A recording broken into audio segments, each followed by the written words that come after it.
여러분들 놀라 보신 적 있습니까? 무언가 화들짝 깜짝 놀라 보신 적이 있나요? 어 지난번에 며칠 전이었나요? 저희가 사는 집에서 갑자기 밤에 자는데 빵 소리가 크게 났습니다. 예, 다음 날 제가 이제 교회 새벽에 왔다가 집에 퇴근해서 가니까 나린이가 저한테 "아빠 어제 엄청 놀랐어." 이러는 거예요. 빵 소리가 나서 자기가 놀랐다고 저한테 그러더라고요. 그랬더니 "무서웠어." 이렇게 얘기하면서 그 놀랐던 자신의 어제 그 밤에 그것을 얘기해 주더라고요. 그 이야기를 들을 때 '아 이 작은 아이도 놀랄 줄 아는구나.'라는 생각이 딱 들었습니다. 그런데 오늘 본문을 준비하면서 그러한 놀람에 대한 것들이 생각이 났어요. 우리 사람들이 살면서 일상 가운데서 놀랄 일이 많지 않습니까? 너무나도 쉽게 놀라고, 그런데 그런 놀람들을 유심히 살펴보면 그 놀람에는 한 가지가 있어요. 그것은 그것에 대한 어떤 두려움이 항상 들어가 있다라는 것들을 생각하게 합니다. 나린이가 놀랐던 것은 빵 하고 소리 나는 뭐가 터진 것 같은 그 소리에 놀란 거잖아요. 그러한 놀람들. 그런데 이 놀람들을 또 자세히 생각해 보면 굉장히 일시적인 놀람이죠. 사실 그저께 놀랐던 나린이가 오늘까지 놀라하고 있진 않아요. 그냥 그 순간에 놀랐고 그것에 대해서 저에게 "아빠 내가 어젯밤에 놀랐어. 잠을 못 잤어." 이렇게 얘기하였던 것이지요. 사람은 누구나 놀랍니다. 놀라죠. 또 좋은 일로도 놀라고 또 수많은 여러 가지 것들로 인해서도 놀랍니다. 그런데 우리가 인생을 살며 그리스도인으로 살아갈 때 우리가 놀라야 하는 모습이 있는데 그 놀람에 대해서 오늘 말씀은 우리에게 설명해 주고 있습니다.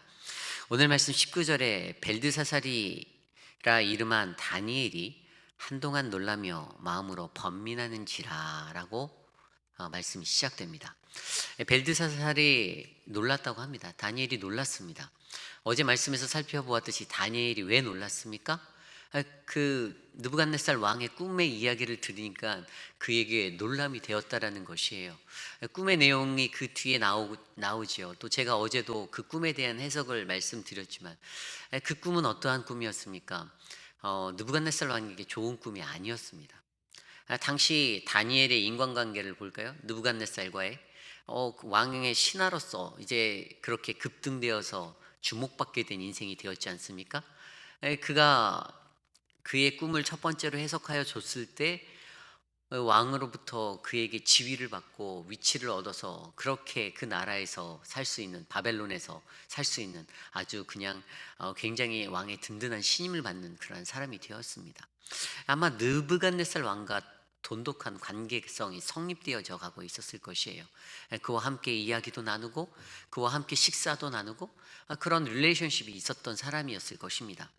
그런데 그가 오늘 두 번째 꿈에 대한 이야기를 들었을 때는요. 그의 마음이 놀라며 마음으로 번민하였다라고 합니다. 이 번민하였다는 것에는 답답함이 서려 있는 것이라고 제가 전에 설명드렸는데 답답하였던 것이에요. 그 이야기를 들었더니 너무나도 마음이 답답하였던 것입니다. 왕의 사람으로서 느부갓네살에 대한 충성심이 있었던 사람이었습니다. 그러나 그 이전에 하나님의 사람으로서 하나님 앞에 충성심이 있었던 사람이었을 겁니다. 그래서 그가 놀랐던 것입니다. 그가 번민하였던 것입니다. 그가 놀랐던 그 모습들. 오늘 이 놀라며라는 단어를요, 히브리어 성경, 원어 성경으로 찾아보니까 정확하게 오늘 본문에 쓰였던 단어는 히브리어 쉼멤mem이라는 단어로 쓰였습니다. 근데 쉼멤mem이라는 단어는 히브리어 에시토맘이라는 단어에서 왔어요.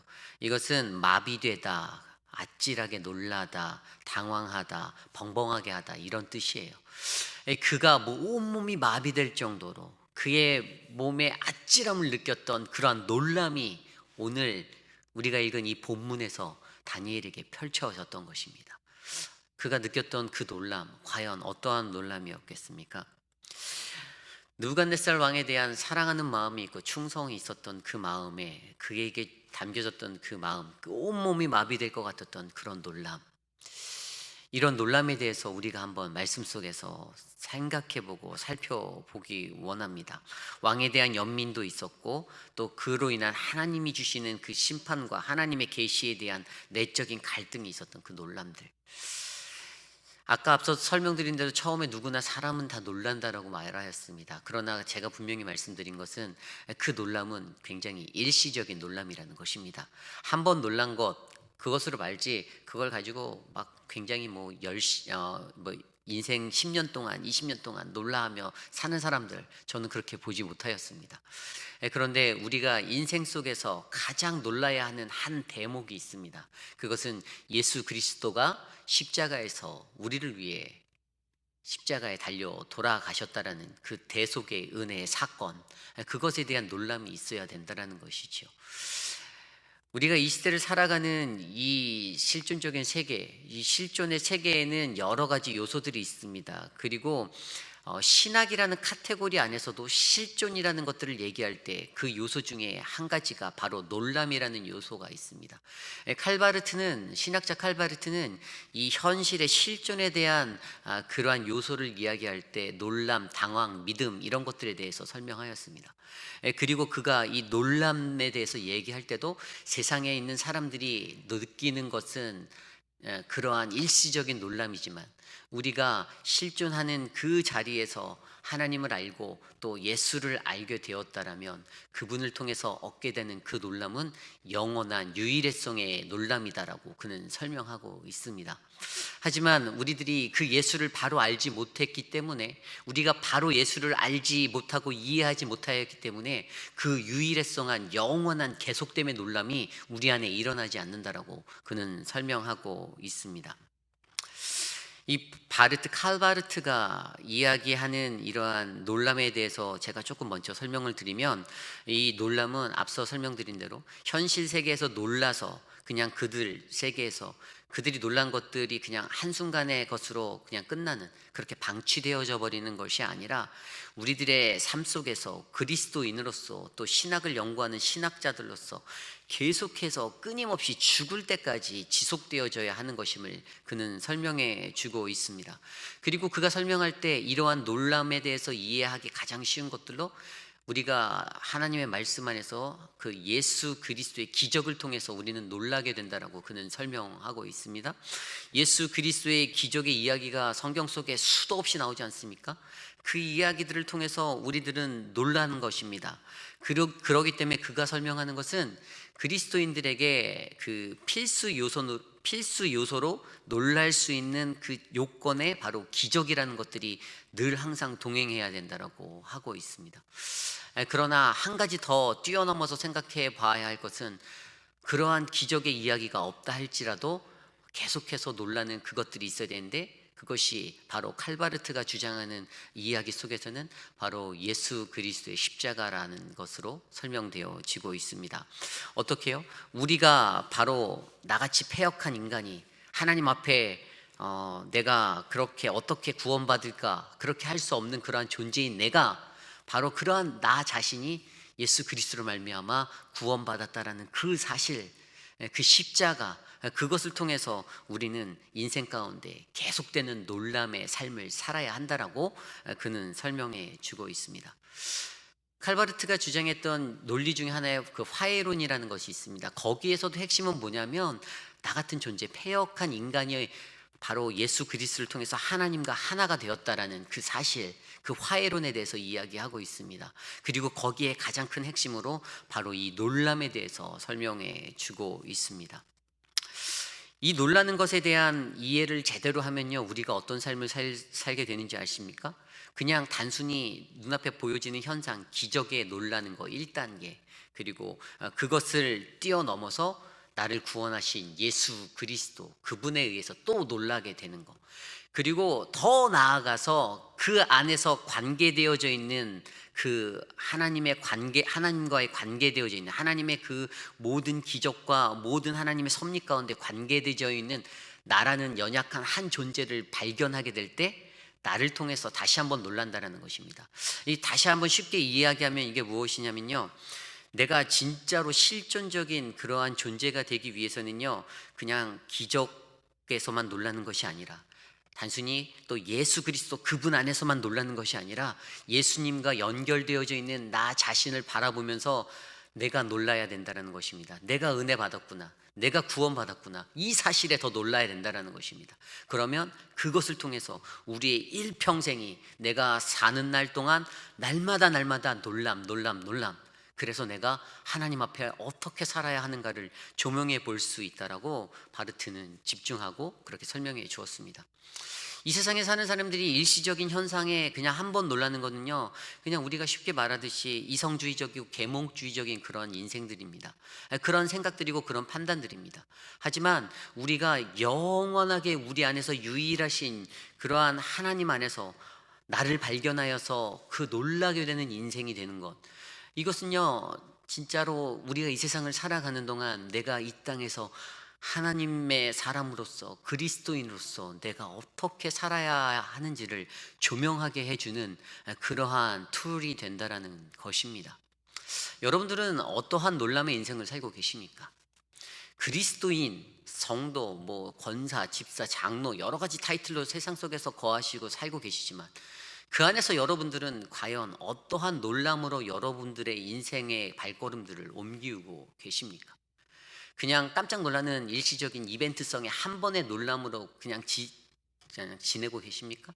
아니면 정말로 앞서 설명드린 대로 하나님, 예수 그리스도를 통해서 하나님이 주신 그 구원의 은혜의 감격으로 말미암아 발견된 나로 인해서 놀라는, 내 패역하고 내 추하고 내 연약한 모습들을 내가 조명해 봄으로 내가 놀라게 된 그 놀람 때문에 내가 하나님 앞에서 어떻게 살아야지? 내가 하나님 앞에서 이제는 더 잘 살아야지? 내가 하나님이 원하시는 모습대로 살아야지? 그렇게 하면서 여러분들의 인생을 살고 계십니까? 오늘 우리가 묵상한 이 다니엘서 4장 19절 27절 말씀에도 보면요, 다니엘이 번민하였던 그 놀람은요 그러한 갈등이었습니다. 누구나 할 수 있는 번뇌함이고 고민이었어요. 하나님과 세상 사람들의 인간관계 속에서 번뇌하고 고민할 수 있는 이야기의 것이었습니다. 그러나 그가 더 놀랐던 것은 다니엘 스스로도 그 안에서 하나님이 어떠한 분이신지를 너무나도 잘 알기에, 그러기에 내 앞에서 저렇게 꿈을 해석해달라고 이야기하는 그 느부갓네살 왕 그 한 사람의 그 영혼을 바라보며 그 영혼이 하나님 앞에 다시 돌아오고 다시 회복되어지는 것들을 소망해 보려 하기에 그가 오늘 놀라고 번민하고 번뇌하고 있다는 사실입니다. 우리들이 신앙생활을 할 때에도 우리와 함께하는 수많은 사람이 있습니다. 내 사랑하는 남편, 내 사랑하는 아내, 내 사랑하는 자녀들, 또 같은 공동체 안에서 움직이는 수많은 동역자들. 그런데 그들을 향하여서 우리가 어떠한 마음으로 서야겠습니까? 그 영혼을 바라볼 때 오늘 저 영혼이 하나님 앞에 구원받지 못한다라면 하나님, 하나님, 하나님, 나를 통하여 저들이 구원받을 수 있도록 하나님 역사하여 주십시오. 이러한 기도들이 우리의 마음속에서 흘러 넘쳐야 되지 않겠습니까? 우리에게도 이러한 놀람이 있어야 된다는 것입니다. 그 놀람은 바로 우리를 구원하시는 이가 누구인지, 내가 그분과 어떠한 관계로 연합되어져 있는 존재인지를 깨달아 알므로 해서 내 삶이 하나님 앞에 매 순간 감사하며 놀랄 수 있는 인생이 되는 것이 바로 오늘 말씀이 우리에게 던져주는 그러한 하나님의 마음이라는 것이지요. 그러면서 오늘 말씀 26절에 다니엘이 던져줬던 가장 가슴 서려 있는 그 충언이 있지 않습니까? 또 그들이 그 나무 뿌리에 그루터기를 남겨두라 하였은지, 하나님이 다스리시는 주를 왕이 깨달은 후에야 왕의 나라가 견고하리라. 하나님이 다스리는 그 나라가, 하나님이 다스리신다라는 이 사실을 당신이 깨달아야지만 당신이 살 수 있습니다라는 그 충언. 사실 그 뒤에 보면요 27절에도 그런즉 왕이여 내가 아뢰는 것을 받으시고 공의를 행함으로 죄를 사하고 가난한 자를 긍휼히 여김으로 죄악을 사하소서. 그리하시면 왕의 평안함이 혹시 장구하리이다 하니라. 그냥 무조건 됩니다가 아니라 혹시라는 말을 던져서 딱 껴서 만약에 조금이라도 그 가능성을 하나님께 구할 수 있는 것, 이것은 당신이 하나님이 다스린다는 그 사실을 당신 스스로가 깨달아서 인정하고 알아야 하는 겁니다라고 설명해 주는 그러한 그 마음이 다니엘에게 있었다라는 것이죠.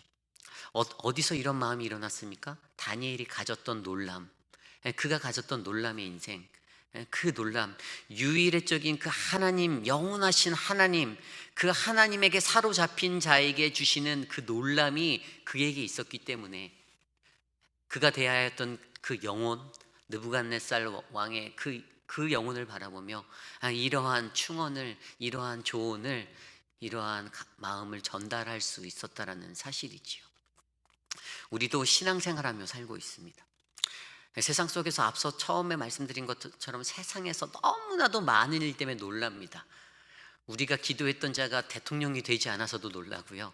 우리가 바랐던 것들이 이루어지지 않아서도 놀라고요. 주변에서 일어나는 여러 가지 소리 때문에도 놀랍니다. 그런데 그렇게 놀랄 때 추하고 패역하고 연약한 내 자신을 보면서 놀라는 분은 과연 몇 명이나 계십니까? 세상의 것들에는 쉽게 일시적으로 놀랐는데 하나님이 말씀하시는 것은 가장 연약하고 가장 패역하고 가장 추악하고 그러한 존재인 나 자신을 바라보며 놀라라는 것입니다. 거울을 보고 화들짝 깜짝깜짝 놀라라는 겁니다.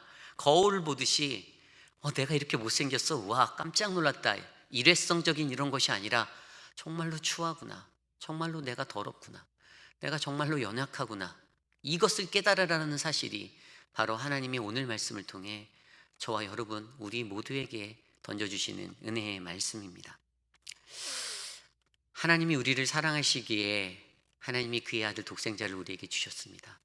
그를 통하여서 죄 가운데 빠져있는 건진받지 못할 것 같은 그러한 우리들을 건져 주셨습니다. 그것이 바로 구원이고 하나님의 은혜입니다. 그 구원의 은혜를 깨달은 자는 반드시 하나님 앞에서 날마다 놀라는 인생을 사셔야 합니다.